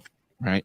So I don't want to take up too much of your time, Doug, because this is your show, and. We're more than happy to have you join us throughout the rest of the show if you'd like, because you've got some stories about me, especially with the Jeremy Lee show. Yeah, that and the Habercorn show and the parodies we did. And the I can't find I knew I have a CD somewhere with one of the parody songs that I sang. But Okay. I would love to get those songs back just to play them on air at some point. I'll send them to you again. Yeah, I have no problem with that. I'll send them to you again. I remember those. I heard at least a couple of them. I actually made a new one this past season for the show I do now, just to see if I could still do it. And it was a parody of Frank Sinatra's Santa Claus Coming to Town, and one of the people who's a contributor on our show is an ex Delta Force Special Forces operative, and it's basically about a hitman, and his nickname is Booby, and we call him Booby Claus. And and it was man, it was interesting when it was done. I didn't even think it would work as well as it did when they put that together. I'll be honest, not tech request to Mr. Fudge, but the second one we did, the one based off of Rocky Horror, Right. I didn't think that would turn out as good as it did, because before it was brought up, I had never heard the song before. Right. So yeah, I remember that. Yeah, I remember. Behind the scenes, I learned the song's actual lyrics in 3 days, because 2 days after that, I was given the lyrics for the parody we were going to do. So I had to learn the new lyrics to the music, and then we recorded it. It was I remember you didn't want to do that too. At first, you didn't want to do that. That was I think it might have been the best parody that I sang. Yeah, and well, I remember with the first one we did, everybody was trying to figure out who was going to sing it. And you were kind of quiet, and then you went, well, I'll do it. You know, okay. And then when the day came, you were like, I think you remember, you were like, do I really want to do this? Is this really a good idea?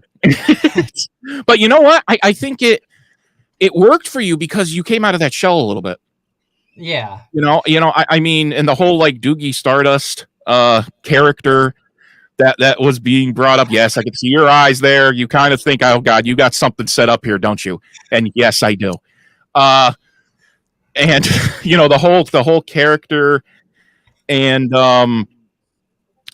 there was a certain thing made by one of our friends, of course, Jim. Mm-hmm. And we wanted that character. A lot of people probably with your listeners don't know this. We were pushing Doug to make that character outfit and to go to the anime conventions as his own character. An original character. I mean, I actually came up with the character concept for him. It was actually a wrestler called Gorgeous Jimmy Garvin. If you look at his entrances, you guys will see what I mean. If you look up Gorgeous Jimmy Garvin ring entrance, and I was trying to convince him. Of course, your lovely wife, I know, knows how to create a costume like that. I was trying to convince him, like, you got to do this. You will be the biggest thing there. You're your own thing. You could have a whole history. You could make your own merchandise. You could brand it yourself. This thing would be awesome. And he goes, I can't do that. So just for your listeners. Oh no. I tried to give this to him once, and he said, no, you keep it. But maybe he didn't want to give his wife any ideas, but I don't know if you can see that. Oh God, let's see this. Let's see if I can make this happen. There it is. This is the concept idea of Doogie Stardust. I don't know if you can see that. I hope you can, but I'll try to get it. See a little bit. See enough of it. Yeah. This is the concept of Doogie Stardust. Now, I will ask your listeners and the people who are actually on this call right now. I hope everybody could see that. I'll put it up here one more time. Yep. I made the screen big, and Ross says he remembers this because Ross has been a listener since the Hazy Radio days. Yeah. And I don't know if you remember Karma Cookie, but he pops in from time to time still. Yep. And yes, I mean, he even got it on here, Doogie Stardust. It's so I want to ask your very loyal people out there, and your very loyal people on this call, Gavin, you can be in this too. Should he make this costume? Should he make this cosplay outfit and go to the animes as Doogie Stardust? I'm giving that a strong upvote. Yes. You know what, Doug? Do it for 10 years at Anime Boston. Do it. Oh my god. I'll jump in. I'll jump in as well. Why the hell not? Anime Boston, do it. Pop Girl says yes. You wanted me to come on this show. Remember. You ask for it, you got it. You wanted to bring the hair razor out of the rabbit hole, and you have, my friend. I figured you were going to pick on me about me freaking out when we had Sharmi Lee come on, and there was so much that went on behind the scenes for that. Which that one, that I think was just, I don't know if it was as much her coming on, or you just wanted everything to go right. You know, I think it was a little both, probably. I mean, yeah, you were nervous. You were freaking out a little bit. I mean, you know, you were. I wouldn't say. No, I shouldn't say that. You weren't freaking out, but you were anxious. I could tell. And I think before the show started, I just kind of looked at you and said, "Breathe, Doug. Like, breathe. This is an interview like any other. Just breathe. Once you start, you'll be fine." And the nerves were definitely there because at the time. And I talked with Gavin about this a little bit earlier in the show tonight, but I was really big into Strike Witches, and she was the main character of Strike Witches. She voiced Yoshika Miyafuji, as well as Lucy Hartfilia and Fairy Tale and so many other great roles. And so I really admired the work that she had done. And at the time, she was getting ready to come to Anime Boston.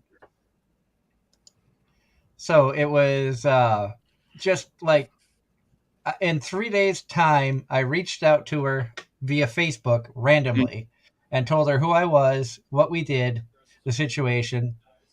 And like, she was up for the idea. And then when it came time for it, it was like, okay, here's the contact information to Clarissa, who was our booking producer at the time. And the next thing I know, I get a message at 1:00 on a Wednesday afternoon while I'm at work from Clarissa saying, all right, everything's all set for tonight for an 8 p.m. show.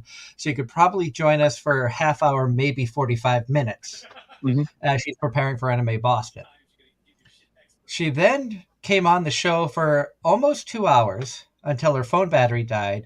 She had just gotten done passing papers on a new apartment, had to go back to her friend's house where she was crashing until the apartment papers were signed so she could pack for Anime Boston, leaving the next day. Yeah, she was busy. She was transitioning between a couple different things, and but I saw the one thing I will say, and this is where you give me a lot of credit. When we were doing that show, Hazy Radio had a server which we had our own independent server which could hold about 10,000 listeners, we figured. We dropped that, our show dropped or shut down. We lost the server, I think, twice. And that doesn't happen rarely. That's something that just doesn't happen, where the server just goes kaput on us. And I asked somebody, what could be causing this? Why is this happening weird the way it's doing? And somebody told me, well, you're reaching the listener threshold that the server can take. So we were passing 10,000 listeners. Like at certain times within that interview, we were passing, we were literally passing 10,000 listeners and going over that threshold and shutting the server down. And that was literally, I think, the biggest show Hazy Radio ever did. Just in the sheer size of the listenership. So yeah, we had I knew that this was going to work. We had there was a listener base for this, and we did a few more shows, and those shows had huge listenership ratings. And that's the point where I told you, Doug, you got to do this. It's like flat out. This is where I told you, Doug, this is a niche. It's not there. People are coming to us. There's obviously not a huge, there's really nothing there where people can go in this genre. And I said, you could do this for as long as you want. And I was right. And we proved that. because shortly after my first episode, you'd hit a really rough patch with way too much going on, and you were threatening to just call it kaputs. Mhm. And I think I threatened to murder you, Yeah, probably. or And at I or at least threatened to kick your ass and because I know I yelled at you. Yeah. because this progress was being made. The growth was happening. Oh, I know. And at that time, we were still in the pandemic, and much like a lot of the world, people fell into depression. Depression had hit me hard, and I was second guessing a lot of things. And it's a big thank you to, really, it's a huge thank you to everybody here on the show. And Scott, I don't know if you know, but Darren was a part of High School of Anime Lovers page who promoted the Jeremy show to help us crash the server.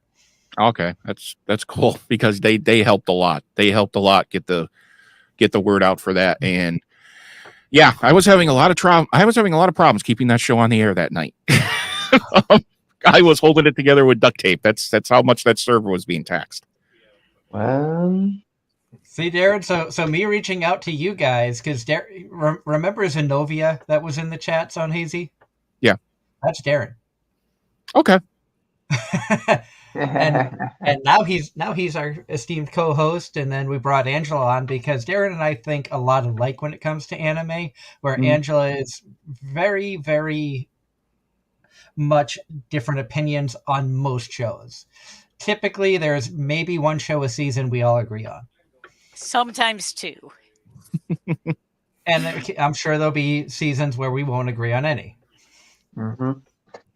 And to be fair, as much as Angela's tastes don't line up with me or Doug's, I think I've watched more shows that she has than you have with her. Yeah.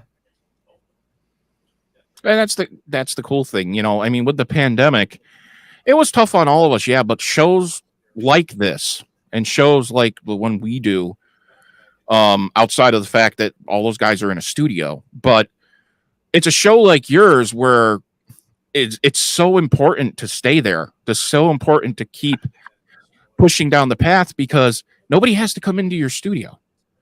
You can do it all over the internet. Yep. So shows like this, shows like the way you're doing it, were absolutely so important during that time because it gave people something to look forward to. Oh yeah. And and it gave people, okay, if people are really, really in a bad place and they're like, man, I don't know if I could do this anymore, and that thing may come into their head, oh yeah, Anime-Zing Radio is coming on Sunday night, and I got to look forward to that. So you would give them something. You give them something to fight for to get through the next week. And I'm just amused with, over the past year-ish, the amount of times in the chat where people will give us a hard time about our particular tastes in shows, and it makes me laugh because it's like we've actually gotten to the point of people actually interacting like that. Oh yeah, when you have haters, you're doing your job. Like it's when you have haters out there, when you have people that the only reason they're coming in is to try to bring you down, man, everything's going right. You're working on all cylinders, man. You're full of joy, fifth gear. You're going down the road. You're just screaming. That's when you know it's working. That's when you know you're in full success. Because the only when it's working successfully, that's when everybody comes out to try to get you. Because they want to push you down. Yep. And we've had trolls that have come on and tried to do that, and Stop. I came up with a name for them thanks to an anime called Kuma Kuma Kuma Bear, where they referred to the main character Yuna is an overpowered adventurer, and another guy who thinks he's hot shit starts trouble with her, and she wears a bear outfit. It's a cute, wholesome little show. She wears a bear outfit. He picks on her. She knocks him out and starts calling. Oh, she goes, oh, you mean the goblin? And they're like, don't call Deborani a goblin. Oh, I'm sorry. Is he more of a hobgoblin? So I just took that turn being like, the people who come in, the trolls that come in to try to disrupt the show, I'm just going to refer to them as hobgoblins from now on and just have fun. Well, I could tell you, if you really want to, scare the hobgoblins, just like, there's a little idea here, that, would really kind of work. And, Way. Doug, it gives you an excuse to wear a boa. I mean, come on. I mean, you love the boa. We all know that. So, I mean, I don't think I could pull that look off. I'll be honest. Darren might be able to, but I don't know if I could do it. Do it. I have snuck onto Facebook watching the show, and you haven't know I've been there, and I've seen you wear blue wigs. So if you can pull, I have not worn a blue wig because I don't own a blue wig or a blonde wig. It was a wig. I remember that. Yeah, I was dressed as Kobayashi one week. Okay, trust me, you could pull that off. I was actually dressed for Kobayashi the week that we had Christy Rothrock on for Halloween. She's the voice of Alulu from that show. And Darren, Angela, Gavin, everybody listening out there today, hold his feet to the fire. When he goes to Boston, he's keep yelling every week, Doogie Stardust, Doogie Stardust, until it drives him so nuts he has to do it. It's like, fine. Well, I'll never forget the show that I did with Clarissa on Periscope Uncensored, and she made the mistake because our guest only stayed an hour, and I can't, I don't, was it Ben Hansen's show from Fact or Fake Paranormal Files? He was our guest for the first hour, and then during a commercial break, she decided to bring the Doogie Stardust to her show, and I made her regret that. With some of the comments. For anyone that missed it, I did bring up some call-out comments. Ross, remember Anime-Zing Radio is your therapy of culture to refresh your week and reset it like it brand new. And Pop Girl, places like this is very well needed. I remember my grandma passing away the day you did the Monica interview. Thanks for the shout out for that too. Oh, I've always said that you guys, the listeners, are the heart and soul of this show. You are the main reason that I do this. And Scott knows that when I started this show, I started it as a way to give back to the anime and pop culture community because I went through a tough time with a messy divorce, and anime was my escape. And I was very fortunate enough to have a platform that I could give back to the community. And bringing on guests and doing this show is my way of thanking the anime world for helping me get through a tough time. So if we can do that for our listeners, we don't have a way of knowing what's going on in our listeners' lives. We don't know if they've had good days, bad days. Was there a death in the family? Did they just get yelled at by bosses, by coworkers, by classmates? Did something good or bad happen? But if we can help, even for a brief moment, take your mind off of the troubles of your daily life, that's why I do this show. And I never want to forget that. And I've tried to stay humble, regardless of how successful the show may or may not get. Scott, I've always said I want to stay humble and I want to stay true to everybody that's a part of this community. The cosplayers, the artists, yes, the voice actors everybody loves when we bring them on. But I never want to overlook the lesser known talented people that attend these events. The one thing I could say about you is you've always been, what's the right word? You've never had an ego going into this. I mean, I don't have a huge ego yet. I have more ego than you. I will admit that. You wanted to give back, and that's the first thing you said to me. That is an honest statement you just made. One of the first things you said to me is, I want to give back, and it was like I said before, it was destiny. It was your destiny. It was your destiny to do this. It was your destiny to bring it this far, and in the next, once you get to your 10 year next year. And 10 years after that, you'll still be doing this. And it'll be bigger. And it'll be better. And in one of the early conversations we had about the show, you weren't sure how to grow the show. And we were talking. And I was just kind of trying to basically throw ideas at you and see what was realistic, what wasn't, what would work, what was good. And that was something you said was your whole reason for the show in the first place was to give back to the anime community because how the community was there for you when you needed it. Oh yeah. And Pop Girl says, "You guys truly rock. Anyways, I gotta go. Unfortunately, it's late. I swear, time difference sucks. Hope to catch up and see you soon. Have a nice evening, everyone. Pop Girl, I hope you have a wonderful evening. If you come out to the U.S., let us know if you're, because I'm going to be moving to Pennsylvania later this year. But if you're at a convention anywhere in the Northeast, I will try my damnedest to get out there so we can meet up. And Yeah, Pop Girl would love to meet you. the I understand the time zone bit, as I do love to travel. Uh, be safe, have a good night, day, because I think it's already day there. it's late at night. It's Where is she in Japan? It's in the she's in UK. Which UK. means overnight, It's 2 in the morning, I think. Something Yeah. like Yeah, that. three.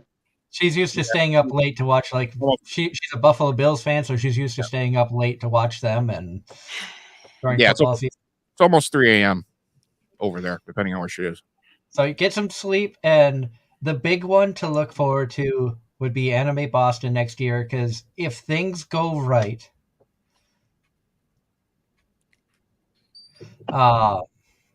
if things go right next year and we're able to do it, I would love to do a 10-year anniversary show from Anime Boston. Like, do a live panel show during Anime Boston to celebrate 10 years, and maybe we can get guests on, depending on Wi-Fi and things of that nature. And I'm not trying to say anything, but if you really want to give back, I mean, I don't know. I got an idea. We may have an idea here. It's kind of a weird thing, but God. kind of. I promise I won't do that again. don't make promises you can't keep.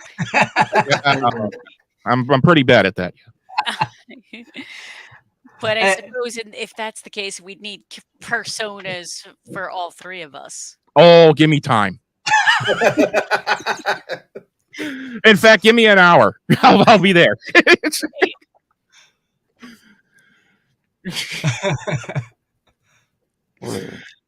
Give me an hour. I'll have a manager. I'll have a publicist.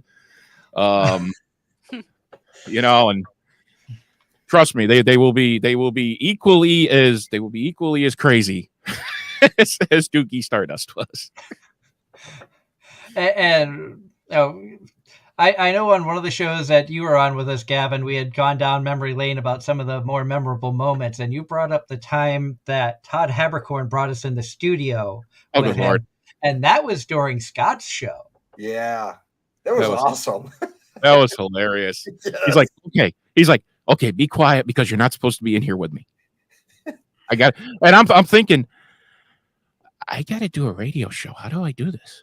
Well, he then figured out that he could mute his phone and told us to send him questions over Skype, which he would read and then answer while he's talking to the director. Yeah, he was like doing this live in the booth. like he was literally recording an audio book. I think it was, something about gods and mythology, and we got to hear him do this live. And he basically, if I remember, I told, I'm going to mute my mic. If you want me to say anything, I'm in here with a hot mic on. Just text it to me. And I'm like, really? So at one point, I think I don't remember if he was not recording or if he was recording, and he just figured they throw it as an outtake. We said something to him. I think we texted something, and he just blurted it out. Like this isn't what we texted, but he's reading it, and all of a sudden he goes, donuts, donuts, donuts. And I think they looked at him and went, "What are you doing? What are you reading off your phone?" No, my phone's not on. Don't worry about it. I saw him at a convention right after that. He was at Glass City Con, and I'm like, Todd, I haven't met you yet, but you'll recall you were on this radio show not long ago. And he's like, oh yeah, that was a good time. That's really funny. And the name of the audio book that he was recording, because I got it on Audible. and I have it in my library. It was called Heroes, Gods, and Monsters of the Greek Myths, one of the best-selling mythology books of all time, narrated by Todd Habercorn, written by Bernard Evslin, Evslin, Evslin. Mhm. And so I want to put credit where credit's due on that, because it was actually an amazing thing to see or be a part of, to hear what goes on behind it. Now, we couldn't hear the director. No. All we could hear was what Todd was doing in the booth. So there was a lot of dead air, and it was difficult because we didn't know when he would start talking again. But we didn't want to have 45 seconds, 45, 60 seconds of dead air. So we would try to talk when he stopped. We were filling in the blanks. We have a question in the chat that is for Gavin and Mr. El Loco from Ross. I know that Doug, Darren, and Angela, I think, have never seen Power Rangers or remember watching it. In my instance, you'd be correct. Have you two seen Mighty Morphin and excited for the reunion special scheduled for the 19th on Netflix? I have Yeah, not. you go. Go ahead, Gav. No, I have not. I just saw pieces of things, like whenever it was on TV and stuff. I never actually sat down to watch it. I was a little old. I think I was coming out of my childhood at that point, but yes, I will admit I watched the Power Rangers. And am I? I don't know. I mean, I'll probably, out of curiosity, I'll probably watch. I mean, I watched the movie they did just to see if it would be like the original TV series was. So yeah, I'm curious. I'm curious, and I'll probably definitely watch it. See, I will say my husband watched it, and our other roommate has watched it, and they've talked about it. It's just one of those things that I was the wrong age. I was a little too old for that when it came out. Yeah. And I don't know. Still trying to figure out that whole fitting in nonsense because I was a teenage girl, and it just never grabbed me. I just know if Billy tries to do some kind of roundhouse kick, he's going to give himself a hernia. Because like, how old are they now? I mean, they have to be at least what, our age, I would think, maybe a little older. So I mean, I was shocked when I saw some of the preview and I went, oh my God, it's the original ones. It's like, how are they going to do this? Johnny Young Bosch is still in really good shape. I've met him a couple of times at conventions because he also does some anime voice acting, and he is still in good shape. So I think he would be fine. I don't know about the rest of them. I've never seen the show. I know who they are. I know of them, and I know that good friend of ours was such a huge fan that he spent years getting an official Mighty Morphin's Power Rangers, I think it was DVD, signed by the original cast, and he was actually able to do that. Got every single autograph from the original cast, and used that as a grand prize because he hosts game shows at conventions. And for his Who Wants to Be a Millionaire, the first person that was able to claim the top prize on that got that as one of their prizes. Oh, that's cool. Very cool. Yeah, and I know they lost. I forget his name. The one who played Tommy. And Jason David Frank. Yeah, I know he unfortunately he passed, and I would figure he would have been a big part of it, or maybe it was already made with some of his parts already taped or filmed. But yeah, that hurt the community. I mean, I absolutely know that, and because he was the Power Rangers. I mean, really, when you think about it, he really was. A lot of people said he really was the Power Rangers. But I just looked at the time, and my God, we are almost at the 10 o'clock hour here on the East Coast. It's amazing. This time flew by really quick. We wanted to take a moment to thank all of the guests who have joined us tonight. Big thank you to Jay Moores, who tuned in earlier. Giovanni Cruz, very talented actress, who will join us on April 30th as our scheduled guest.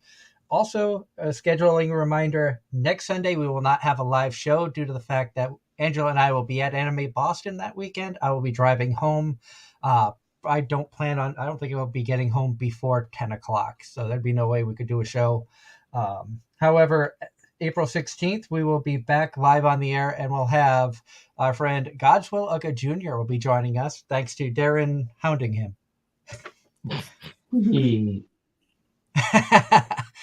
Darren didn't hound him. Darren just asked him if he wanted to come on, and he said that yes, he wanted to. Of course, big thank you to Gavin Goska for joining us, of course, from Home Circle Media and Midnight Syndicate, Parlor Muse, all the amazing stuff that you've done, Gavin. At some point, maybe we'll try to have you put on another little musical performance. Oh, cool. Yeah, happy to do it. And congratulations again, And of course, thank you to Scott Hare, who joined us tonight, who, like I said, was a big factor in help giving me the nudge to really put this show in motion. No, I mean, I thank you for that, but man, it's all you. And it is, and, congratulations for 9 years. And I'll just say it early, preemptive, congratulations for 10 years, and congratulations because you're going to go for a long time. You have a lot of talent, and you are going to go for a long time, and this show is going to go places. And I know that, and I've always known that. And hashtag Doogie Stardust. And Doug, if you don't, I'll kick your ass. Granted, a promise? Yes. Do you want me, Angela? Do you want me to send you a picture of it just so you can tape it up everywhere when you see them, or you just email it to them every couple seconds? I think let's just wait until he moves, and then we'll give it to him at the house. We'll ship it to his new house as a housewarming gift. Why ruin the surprise? Because he's not going to remember this by then. He will have forgotten. Oh, he knows me. I will never let him forget it. And the Doogie Stardust was a lot of fun, and really, when I first joined the team, some history with me and Scott. When I first joined the team, I was more of, promotions, trying to help promote the show because he had a co-host. Unfortunately, his co-host at the time ended up having some issues where she had to step back from being the co-host.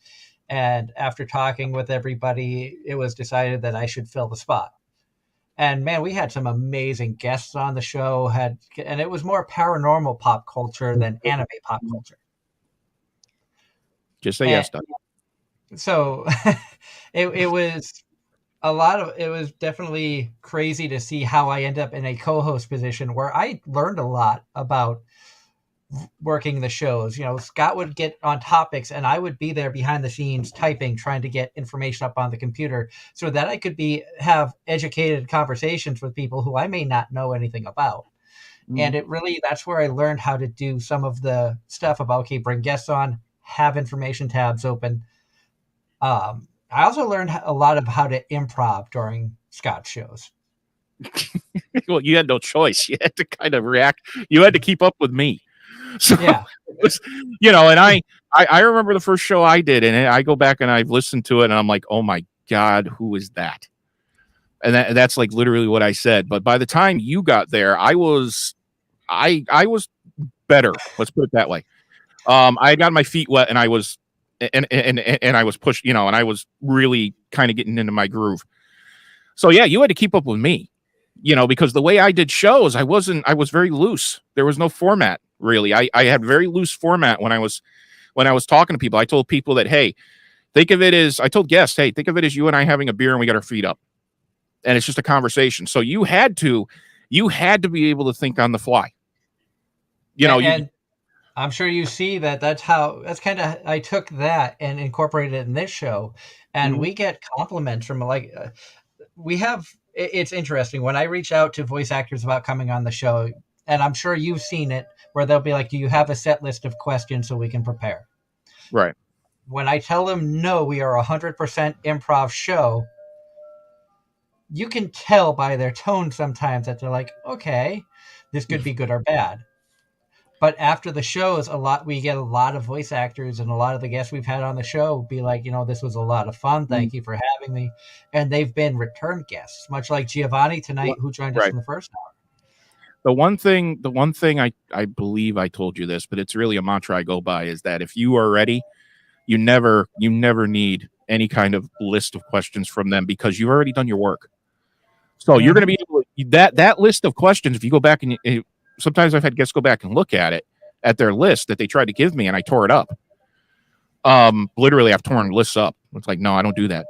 They went back and they looked and they realized that I hit most of those things that they wanted to get to. I just did it in a different way, where when it all went together, and you weren't skipping one, like from A to D and D to back to B. It was a very smooth conversation, and you've done the same thing. I mean, you have been able to do that. You have it's a very smooth conversation where one thing leads to another, leads to another, leads to another. And when it sounds more like a regular conversation, I think it's just easier for people to keep attention, I should say, because the attention span of people, can be very, very short. Nowadays, and it's even worse nowadays with things like TikTok. Mm, But exactly. I think I'm almost convinced that at this point, half the entertainment for our listeners is watching us go off the rails. That's the fun part. And we do it every week. We do it all the time. But when it goes off the rails, you never know where sometimes that's the best moments, is when everything just goes completely off the rails, and you have to try to find the way to get it back on the rails. or we just say the heck with it and don't. And, yeah, that happens too. Yeah, that's the fun part. That happens too. It's like, okay, where are we going now? I remembered who the voice actor was when a question came in from the chat, and I read it out loud, realizing halfway through that I probably shouldn't have. Oh, Sean Chiplock. And it led to a very very interesting conversation after we went off the air. The three of us just kind of looked at each other. I didn't think that was going to go there. Neither did I. On that note, we want to thank once again everybody who's tuned in tonight. Thank you to our sponsors, HomecircleMedia.com, and of course Casey Fox. Thank you to Scott Hare, Gavin Goska, Giovanni Cruz, and Jay Morris for joining us tonight. Until 2 weeks from now, I hope everybody has a wonderful and safe Easter weekend next weekend. If you're traveling, stay safe. Once again, happy anniversary to Ross's parents. Happy birthday to all of you who are celebrating birthdays in the next couple of weeks. And we look forward to seeing you again right here for more Anime-Zing Radio on Facebook, YouTube, and Twitch.